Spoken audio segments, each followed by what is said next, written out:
Hey guys, so welcome back to the YouTube channel. Today I am going to be talking about standard deviation. So as kind of this weird thing that says like S subscript X, it's kind of what says standard deviation. It's the symbol, and it's got this crazy formula, which I'll read it out, but you are probably never going to use this formula and calculate by hand standard deviation because it's just confusing and it's not worth it. So even on the AP exam for statistics, you don't have to do it. You get this like cheat sheet here, right, of some formulas, a big old packet, and then that you can use. And then guess what? You also get your own calculator. And if you go into like stat mode and then go into edit and you put in like your L1 or whatever, right? I just typed in random L1 numbers. Then you'll go stat again, you'll go over to calc, and then you'll do like one variable statistics, then go down to calculate. You'll get like this little S of X, and it's like 2 point whatever. So, what the point here that I'm saying is, first of all, if your graph is roughly symmetric, you are going to be using the center of mean. If it is skewed, you're going to be using the center of median. So, what I'm saying here is that standard deviation is, like whatever your standard deviation is, for that calculation I had 2.7. So, what was my mean, we'll say my mean was 4.5, and my standard deviation was 2.7. So, since this is mean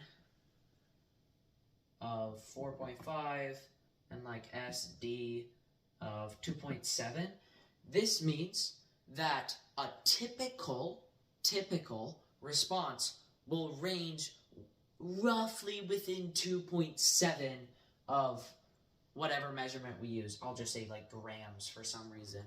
Don't know when you're going to use that. But I'll say, so it'll be roughly within 2.7. So like typical response roughly within 2.7. So that means like 4.5 minus 2.7, whatever that is. Ever since I got a calculator, I haven't done math in my head, equals 1.8. So 1.8, and then 4.5 plus 2.7 equals 7.2. So that means like most of your answers will be in 1.8 through 7.2. But what standard deviation is saying is it's just saying, well, this is how far a typical answer will deviate from like the center. And then you can use standard deviation to find outliers. There's this quick little formula that's like mean. And then if you're finding like a low outlier, it'll be minus 2 times the standard deviation. And then if it's less than that, then that means it'll be a low outlier. Because like standard deviation, you can be a little past standard deviation, like it's roughly, but if you're double the standard deviation away from the center, then that's pretty bad. And since you're using mean, this probably means it's roughly symmetrical. So if you're trying to find outliers and it's skewed, maybe use median and the interquartile range, which I'll describe another time.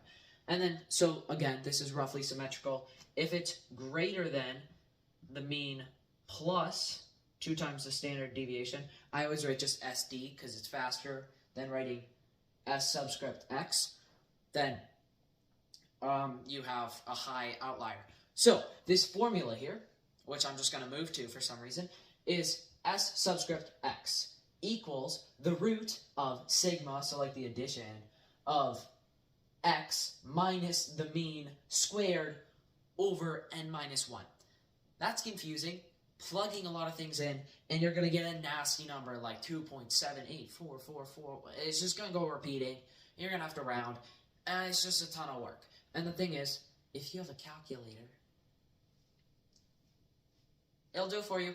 Okay, well, that's standard deviation. What I want you to get away from this is when you're like describing distributions or whatever, you're saying like standard deviation of one, standard deviation of another.